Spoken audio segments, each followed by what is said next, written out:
नमस्कार। सत्यराज लॉस में आप सभी का बहुत बहुत स्वागत है। आज का टॉपिक है previous judgments, bars, second suit और ट्रायल। कहने का तात्पर्य है पूर्व निर्णय जब किसी विषय वस्तु पर हो चुका हो तो उसी से संबंधित दूसरा वाद या विचारण पे रोक लग जाता है। मतलब कि कोई विषय पे अगर कोई डिक्री आ गई है, कोई जजमेंट आ गया है, तो उसी विषय पे दोबारा वाद या विचारण नहीं चलाया जा सकता। इससे संबंधित जितने भी प्रावधान हमारे कॉन्स्टिट्यूशन में है या तीनों प्रोसीजर लॉ में है, जैसे कि CPC, CrPC, Indian evidence act,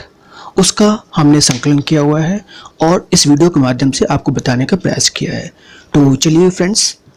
उन प्रावधानों पर चलते हैं और जानने का प्रयास करते हैं कि कहाँ कहाँ पूर्व निर्णय दूसरे वाद या बाद के वाद या विचारण पर रोक लगाती है। आगे बढ़ने से पहले एक प्रश्न को लेते हैं जो कि पहले जुडिशल सर्विसेज में ये आ चुका है, और वो प्रश्न ये है कि प्रीवियस जजमेंट्स, ऑर्डर और decree relevant to bar a second trial और सूट कमेंट, यानी कि पूर्व निर्णय या आदेश या डिक्री विज्ञप्ति क्या बाद के विचारण पे या वाद पे वो सुसंगत होगा, अगर होगा तो किस तरह से होगा और कौन कौन से प्रावधान है, इस पे हमें कमेंट करना है। ठीक है फ्रेंड्स, अभी जो प्रश्न हम लोगों ने देखा है उसकी हूबहू वर्डिंग आपको section 40 of the Indian evidence act 1872 में मिल जाएगा। ठीक है, जिसका हिंदी में अनुवाद ये है कि द्वितीय वाद या विचारण के वारणार्थ पूर्व निर्णय सुसंगत होता है। ठीक है, कहने का तात्पर्य ये है कि सेक्शन 40 जो है ये एक रिस जडुकेटा का काम करता है, यानी पूर्व न्यायकरण का सिद्धांत पे लागू होता है। यानी कि कोई भी पूर्व जजमेंट अगर आ गया है, चाहे ऑर्डर हो चाहे डिक्री हो, ठीक है, रिलेटेड टू प्रोबेट यानी कि वसीयत से संबंधित, मैट्रिमोनियल यानी शादी ब्याह से संबंधित, एडमिरल्टी मतलब समुद्र में हुए अपराध से संबंधित, या इंसॉल्वेंसी जुरिस्डिक्शन यानी दिवालियापन के क्षेत्राधिकार से संबंधित अगर कोई भी जजमेंट है, ऑर्डर है या डिक्री है, तो उस मैटर पे, जिस सब्जेक्ट पे ये जजमेंट आया हुआ है, चाहे प्रोबेट हो, मैट्रिमोनियल, एडमिरल्टी हो, इंसॉल्वेंसी हो, उसी मैटर पे सेकंड सूट या दूसरा वाद या दूसरा विचारण कोई भी न्यायालय उसको नहीं चला सकता। यानी उस पे संज्ञान, उसी सेम सब्जेक्ट पे दोबारा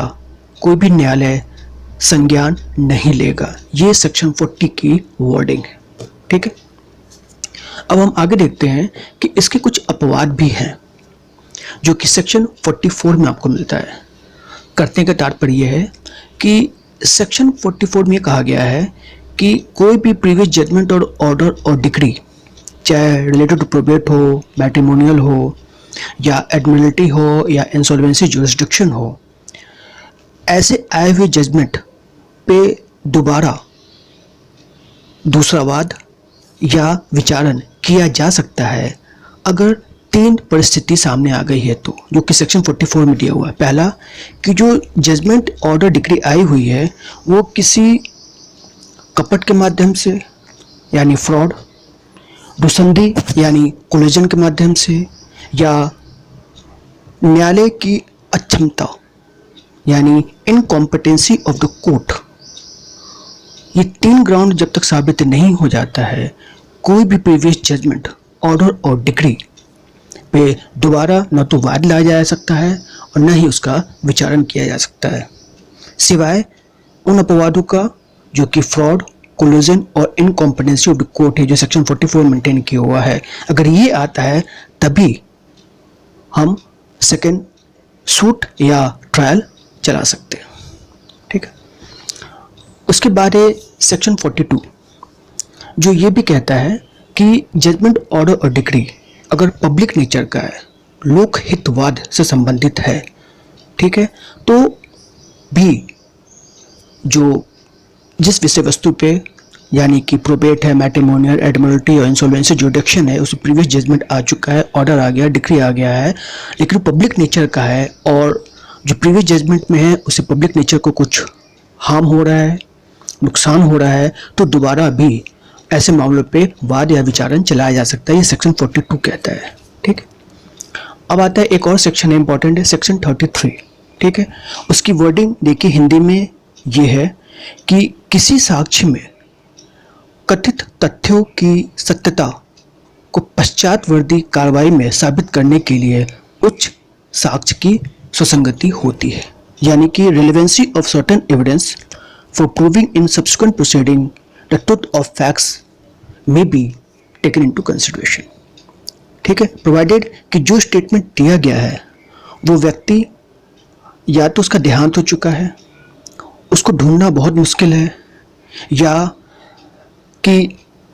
अनरीजनेबल डिले और एक्सपेंसेस हो सकता है अगर हम उसको कोर्ट में ला करके उससे साक्ष्य ले तो ठीक है, तो ऐसे व्यक्ति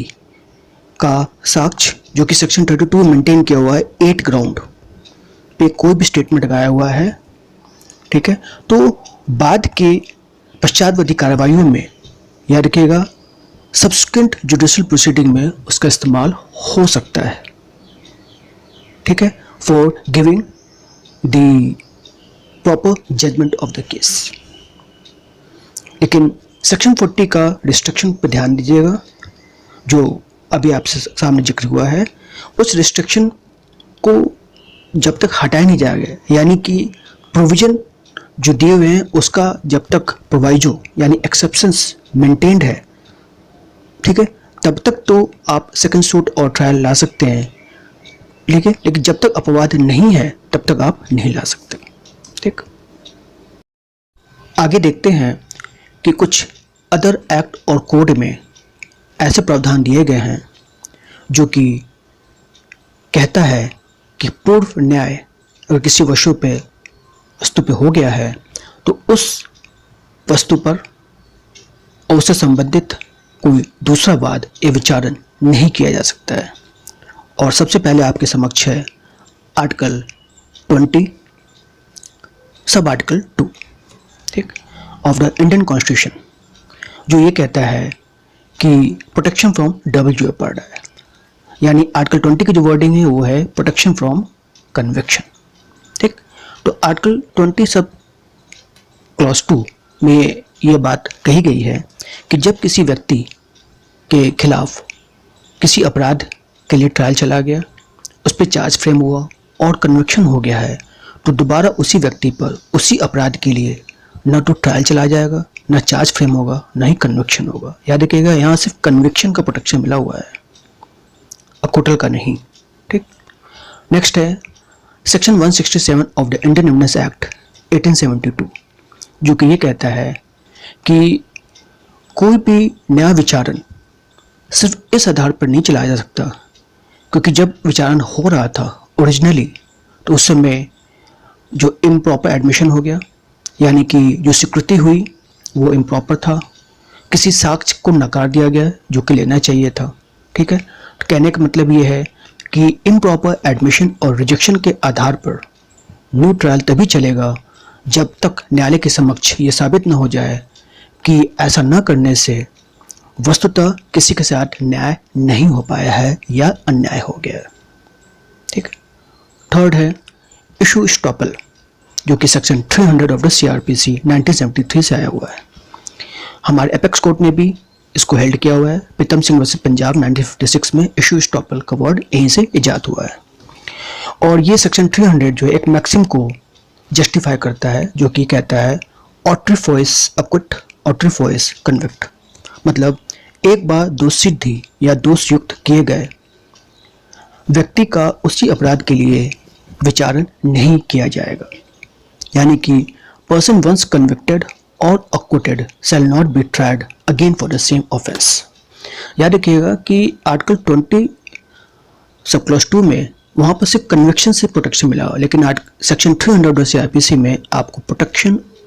जो है कन्विक्शन और अक्विटल दोनों से मिला हुआ है। यानी कि एक व्यक्ति के साथ अगर ट्रायल चला किसी अपराध के लिए, उसमें वो अक्विट हो जाता है चार्ज फ्रेम होने के बाद या कन्विक्ट हो जाता है, तो दोबारा उस व्यक्ति पर उसी अपराध के लिए न तो ट्रायल चलाया जाएगा न ही चार्ज फ्रेम होगा। ठीक है, ये प्रोटेक्शन मिला हुआ है। फिर है section 465 of the criminal procedure code, जो कि कहता है कि कोई भी फाइंडिंग हो, सेंटेंस हो या ऑर्डर किसी सक्षम न्यायालय द्वारा अगर पास कर दिया गया है तो सिर्फ इसी आधार पे उस सेंटेंस और ऑर्डर को रिवर्स नहीं किया जाएगा या ऑल्टर नहीं किया जाएगा क्योंकि उसमें एरर था, ओमिशन था या इरेगुलरिटी कुछ हो गई थी, जब तक कि उस न्यायालय को यह न लगे कि ऐसा करने से किसी के साथ अन्याय हो गया है या वस्तुतः न्याय नहीं हो पाया है। ठीक है, तो यानी कि किसी जजमेंट में एरर या कुछ छूट जाना या कुछ अनियमितता हो जाने की वजह से किसी फाइंडिंग, सेंटेंस और ऑर्डर जो कि एक सक्षम न्यायालय द्वारा पास किया गया है उसका पुनः विचारण नहीं होगा जब तक कि साबित न हो जाए कि ऐसा करने से वस्तुतः न्याय नहीं हो पाया है या किसी के साथ अन्याय हो गया। ठीक है, पांचवा प्रावधान है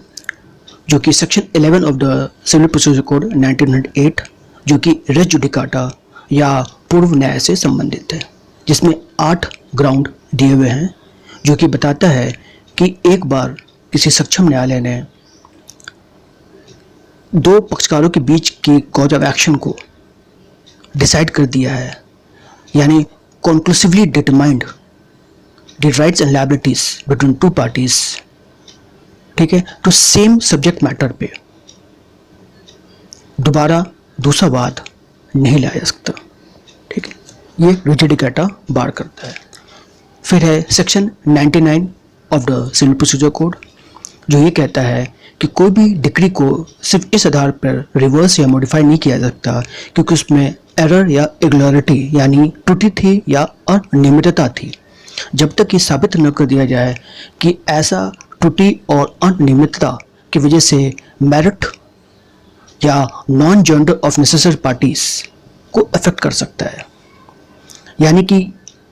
जो डिक्री पास की गई है वो मेरिट को अफेक्ट कर रही है और नेसेसरी पार्टी न होने की वजह से जिसको न्याय मिलना चाहिए था उसे न्याय नहीं मिल पाया है। तो जब तक ये साबित न हो जाए किसी भी डिक्री जो कि कॉम्पिटेंट कोर्ट ने पास किया है उसे रिवर्स मॉडिफाई नहीं किया जा सकता सिर्फ इस आधार पर क्योंकि उसमें त्रुटि थी, एरर थी या इरेगुलरिटी या अनियमितता था। फिर ऑर्डर 2 रूल 2, जो ये कहता है कि एक बार प्लेंटिफ ने अपने प्लेंट में जो भी रिलीफ उसे लेना था उसने लिख दिया या कॉज ऑफ एक्शन होना था उसके हिसाब से उसने लिख दिया, लेकिन एक बार उसने जो रिलीफ लिख दिया है या जो उसने छोड़ दिया है या कॉज ऑफ एक्शन को उसने जिक्र किया नहीं, तो जो छोड़े हुए रिलीफ और कॉज ऑफ एक्शन है उसके आधार पर दूसरा वाद वो नहीं ला सकता। खासकर तब नहीं ला सकता जब तक उसको, जब वो प्लेंट ड्राफ्ट कर रहा था उस समय उसको जानकारी थी कि ये भी रिलीफ उसे मिल सकता था, लेकिन उसने मेंशन नहीं किया, तो फिर बाद में उसी आधार पर उस छूटे हुए रिलीफ के आधार पर दूसरा वाद नहीं ला सकता। ठीक है, फिर देखिए ऑर्डर 9 रूल 9 में है, ये कहा गया है कि अगर कोई सूट सिर्फ इसलिए डिसमिस हो जाता है क्योंकि प्लेंटिफ जिसने फाइल किया वो हियरिंग के दिन प्रेजेंट नहीं था। ठीक है, क्योंकि ऐसे को हम कहते हैं डिसमिस इन डिफॉल्ट। प्लेंटिफ ने फाइल किया और प्लेंटिफ ही नहीं आया, हियरिंग डिफेंडेंट था और सूट डिसमिस हो गया। ठीक, तो फिर प्लेंटिफ इसी आधार पर, डीडी के आधार पर फ्रेश शूट नहीं ला सकता। ठीक है, हालांकि उपचार उसके पास है, वो अपना रिस्टोर कराए उसी सूट को जो डिसमिस हो गया रिस्टोर कराए अंडर ऑर्डर 9 रूल 13 में, या अपील फाइल करे अंडर ऑर्डर 43 रूल 1 में। ठीक है, लेकिन सब्सिक्वेंट सेकेंड सूट नहीं लाएगा वो, ये रिस्ट्रिक्टेड है, बाढ़ है। ठीक, फिर ऑर्डर 22 रूल 9 में है, जहां पर कोई सूट जो है वो अपसमन हो गया है। अपसमन का मतलब है अबेटमेंट, यानी कि जो नेसेसरी पार्टी है किसी सूट में, चाहे प्लेंटिव डिफेंडेंट कोई भी हो सकता है, उसमें नेसेसरी पार्टी का देहांत हो जाता है, उसको सब्स्टिट्यूशन कराना था, 90 डेज़ का समय होता है, सब्स्टिट्यूशन नहीं किया गया और 90 डेज़ बीत गया। तो जब प्रॉपर पार्टी का सब्स्टिट्यूशन नहीं हो पाया है